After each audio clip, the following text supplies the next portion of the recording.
क्या? देखिए, पहले तो मैं प्रदेशवासियों को आप एएनआई के माध्यम से बहुत बहुत बधाई और शुभकामनाएं देना चाहता हूँ और ईश्वर से प्रार्थना करता हूँ कि सबको खुशियां प्रदान करे और सब खुशहाल रहें। प्रदेश की प्रगति में सब हम एकजुट होकर के 36 कौमों को साथ लेकर के काम करें और इसी आशा और विश्वास और संकल्प के साथ में हम लोग आगे बढ़ेंगे। हमने संगठन का जो काम था वो पूरा कर लिया। केवल हमारा अभी जो वार्डों का नहीं हुआ था, नगर पालिकाएं वगैरह, तो उसमें नगर निकाय के अंदर जो नगर अध्यक्ष हैं और उनकी नियुक्ति के साथ में उनकी कार्यकारिणी हमारे पास बनी हुई पड़ी है, वो हम 2-3 दिन में जारी कर देंगे और फिर इस प्रकार से बूथ से लेकर के मंडल, ब्लॉक, नगर और जिले में लेकर के हम लगभग 10.5 लाख हमारे पदाधिकारी बन चुके हैं और अभी जो 45 जिला अध्यक्ष बने हैं तो उनमें से जो नए बने हैं उनकी कार्यकारिणी के लिए हमने 1 महीने का समय दिया था, तो लगभग 15 दिन हो गए। 15 दिन के अंदर अंदर हम इनकी कार्यकारिणी भी बना देंगे और उसके बाद में हम लोग जो पंचायत राज के चुनाव में जो हम उतरेंगे और लोगों के बीच में जाकर के इनको एक्सपोज करेंगे कि इन्होंने 12 महीने 1.5 साल तक नगर निकाय और पंचायत राज के जनप्रतिनिधियों को चुनने नहीं दिया। इससे हमें बड़ा नुकसान हुआ है। देखिए, आप 5,000 करोड़ के लगभग मनरेगा का पैसा बकाया है और कानून खत्म कर दिया राइट टू वर्क का, और वो पैसा भी केंद्र नहीं दे पा रहा है, स्टेट गवर्नमेंट भी नहीं दे पा रही है, और 3,000 करोड़ के लगभग हमारे पंचायती राज का जो चुनाव नहीं होने की वजह से पैसा नहीं मिला है। तो मैं समझता हूँ कि 8,000 करोड़ रुपए तो यही हो गए जिसका बड़ा नुकसान हो गया है। और अब आगे भी मैं समझता हूँ कि जो जितनी भी जन कल्याणकारी नीतियां थी उनको, चाहे वो चिकित्सा के क्षेत्र में थी, चाहे वो शिक्षा के क्षेत्र में थी, चाहे पेंशन की थी, सामाजिक सरोकार से जो रखने वाली योजनाएं थी, जो सामाजिक न्याय के लिए, उनको भी इन्होंने कमजोर कर दिया। 4 महीने से वृद्ध लोगों को पेंशन नहीं मिल रही है, इससे बड़ा क्या पाप होगा। मैं समझता हूँ कि इन सब चीजों के ऊपर हम लोग काम करेंगे और जनता के बीच में जाकर के इनकी सच्चाई बताएंगे कि ये केवल झूठ बोलने की राजनीति कर रहे हैं, कांग्रेस को केवल गाली देने की राजनीति कर रहे हैं, संवैधानिक संस्थाओं का दुरुपयोग कर रहे हैं, लोगों को डरा करके, धमका करके। आप मुख्यमंत्री का बयान देखिए, 2 साल में कम से कम भी बोले होंगे तो 200 बार उन्होंने लोगों को इनडायरेक्ट में डराने का काम किया। करने धरना कुछ है नहीं। तो अब मैं मुख्यमंत्री जी को नई साल में सलाह देना चाहता हूं कि आप 2 साल में आपने जन कल्याण के लिए क्या काम किए वो बताइए, और आगे आप 3 साल 2.5 साल जो भी आपके पास में, उसमें आप क्या करने वाले हैं, किस तरीके से करने वाले हैं, उस बात को आपको बताना चाहिए। अब कांग्रेस को ये जो मतलब जो डायलॉग बोलते हो ना कि हम पकड़ लेंगे भ्रष्टाचार नहीं करते, भ्रष्टाचार 4 गुना बढ़ गया साहब। कोई डिपार्टमेंट ऐसा नहीं है जिसमें बिना पैसे रिश्वत के दिए हुए कोई काम होता हो, और यहां तक भी कि ट्रांसफरों में पैसे लेने लग गए, छोटी छोटी बातों के लिए पैसे लेने लग गए।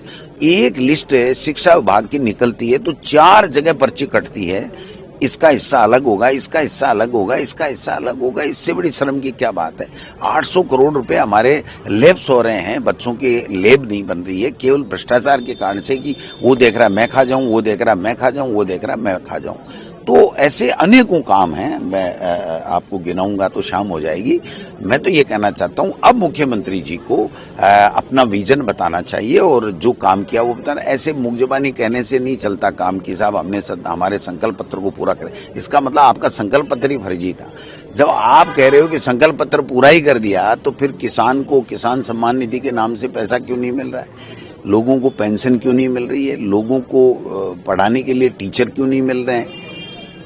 जर्जर भवन, अब आप अगर आंकड़ा सुनोगे तो आपको आश्चर्य होगा, 500 से ज्यादा स्कूलें जर्जर हैं, 200 ऐसी स्कूलें हैं जहां बैठने के लिए वो कमरे में घुस ही नहीं सकते, तो 700 तो ये हो गई। 16,000 करोड़ रुपए इनको वापस इनका इंफ्रास्ट्रक्चर ठीक करने के लिए, इसकी जर्जरता स्कूलों की ठीक करने के लिए चाहिए। वो पैसा कहाँ है इनके पास में। अभी तो झालावाड़ में 7 मरे, उस स्कूल का निर्माण ही नहीं कर पाए।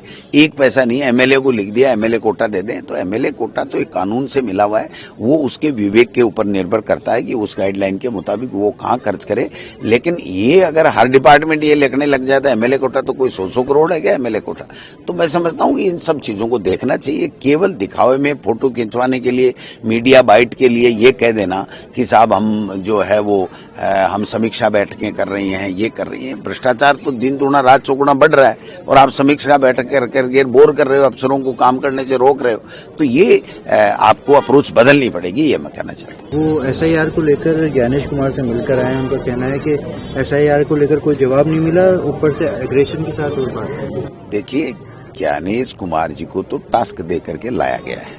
ज्ञानेश कुमार जी इस पद के लायक ही नहीं, वो पारदर्शिता रख ही नहीं सकते। उनका चयन ही सीजीआई को हटा करके, कानून ला करके, और उनका चयन ही अमित शाह जी और मोदी जी ने इसलिए किया है कि वो उनकी कठपुतली रहें, जो वो कहें वो ही करें, उसके अलावा कुछ भी नहीं करें।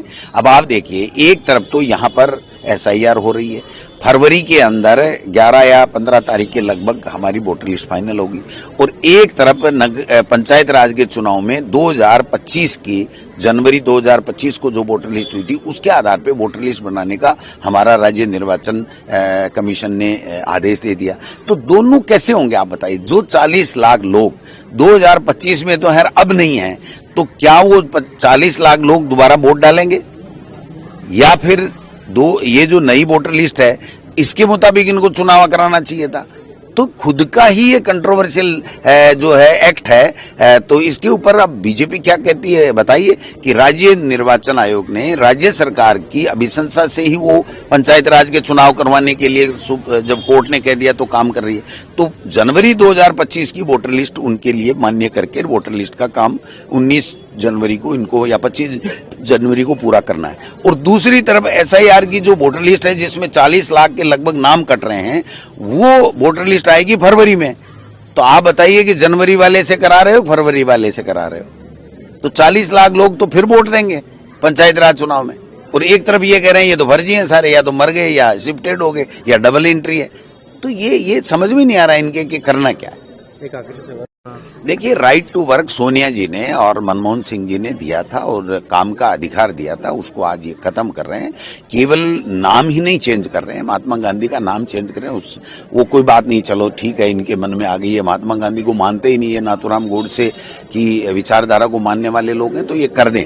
बट जो कानून था कि मांगते ही काम मिलेगा, उसको खत्म कर दिया और नीचे से काम का प्लान बन के जाता था और वो काम मिलता था। अब केंद्र सरकार तय करेगी कि कहां बीजेपी का शासन है, कहां बीजेपी का एमएलए है, कहां बीजेपी ज्यादा जीतती है, वहां पर काम मिलेगा। और वो भी राज्य सरकार 40% उसके पास उपलब्ध होगा, वो देगी तब काम मिलेगा, नहीं तो कोई काम नहीं मिलेगा। तो जो इंफ्रास्ट्रक्चर डेवलप हुआ, जो गरीब को जो पैसा आया उसकी जेब में, वो स्वावलंबी बना, खुद आत्मनिर्भर बना, तो वो चीजें तो खत्म हो गई अब। तो मैं समझता हूं कि ये बहुत बड़ा 5,000 करोड़ रुपया अभी भी 2 साल से नरेगा के अंदर जो लेबर या उसका मटेरियल का पैसा बकाया पड़ा है, वो तो केंद्र दे नहीं रहा है। तो केंद्र भी नहीं दे रहा है, राज्य सरकार कह रही है हम दे देंगे। वो तो इनकी मजबूरी है कि मोदी जी को खुश करने के लिए, पर्ची बरकरार रखने के लिए कहना पड़ेगा।